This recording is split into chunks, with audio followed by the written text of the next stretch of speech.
Alright, so what is up YouTube? So if you guys saw the last video talked about the iMac. And in that video, we kinda, Easter egged the Mac Mini in there. I basically made the quote of, we could see it in the next couple weeks, but nope. So according to what Apple's been doing lately, they've been press releasing all these products every day this week or last week. We saw a new iPad Mini last week. If you guys haven't seen that video, definitely click up here.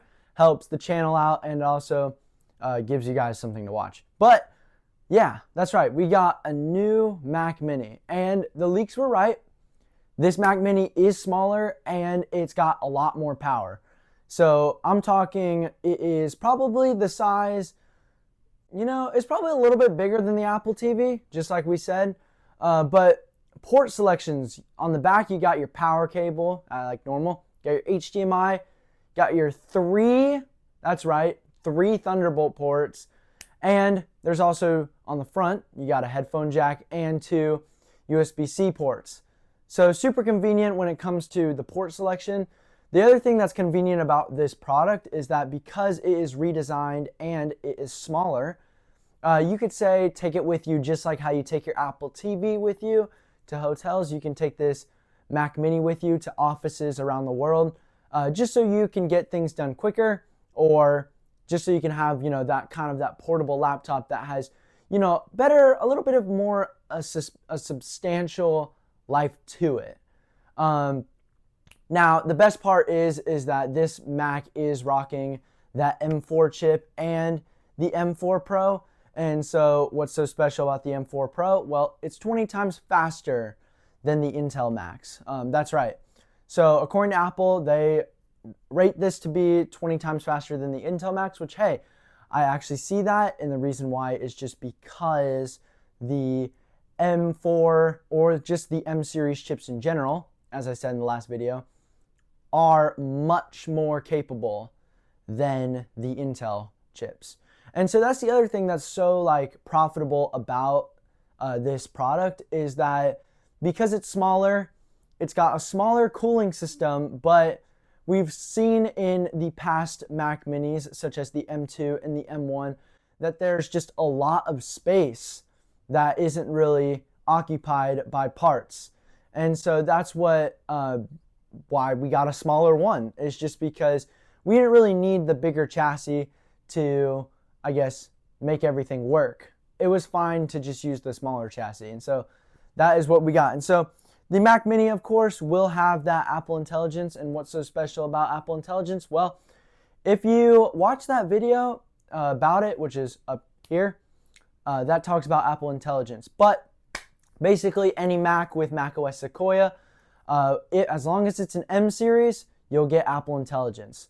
Now, the M4 chips are known to run better with Apple Intelligence, and that's just because it's built off of the Apple Intelligence neural engine. But not only that, we got 16 gigabytes of RAM for default. And so that is also a huge plus because the last 8 gigabytes of RAM that we had, they were kind of hard for me or other users to use when rendering things like ray tracing, or I guess having a better performance of Blender and things like that. And so ray tracing will be substantially better with 16 gigabytes of RAM, but also it just means that Apple's not putting a little pretty price tag on the thing saying we're going to charge you $100 for extra RAM, because Apple's like that. And so of course this has the features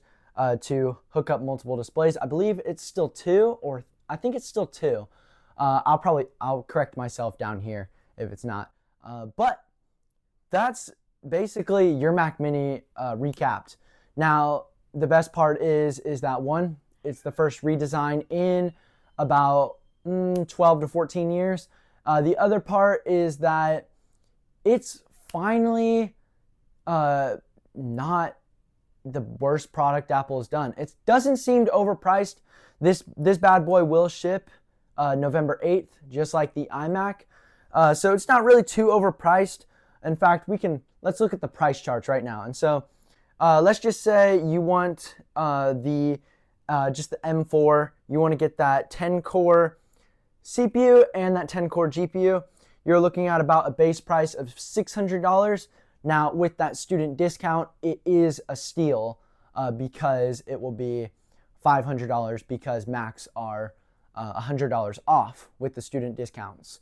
They are, I think they're like $200 to $300 off if you buy a MacBook Pro, but the Mac Mini especially is like $100 off if you have a student discount. Say if you want the, if you want that 512 gigabytes of storage, then it's gonna run you about $799. But let's just say you want to be awesome, right? You want to be awesome, and you want to get that M4 Pro chip. And so, if you want to get that M4 Pro chip, you're going to be getting that 12-core CPU and the 16-core GPU, which will run you about $1,399. Which, hey, it has 24 gigabytes of unified memory by the start, which isn't bad. I definitely think that this product, though, is a steal. If you want a product that's reliable and you want something that's usable and portable without having to carry around a MacBook Pro, I bet this thing actually is lighter than the MacBook Pro. The other advantage with this is that it looks literally just like the Mac Studio. And so I think that's what we're going to see next. We're going to see an updated Mac Studio in the next press release. But you know, Apple's been releasing new products every day this week. It's the end of Techtober, so they're trying to get everything settled before November. But let me know what you guys think down below about the new Mac Mini. I think we nailed the leaks and rumors about the device. But let me know what you guys think down below. Hit that like button, hit that sub button. Go follow the socials because we do a lot more there. And I've actually been thinking about posting exclusive or early access content on the socials. So definitely hit that Instagram button if you want to go check that out. But in the next one, guys, I will catch you guys, and I did that backwards. So, yep, see you guys later. So, peace.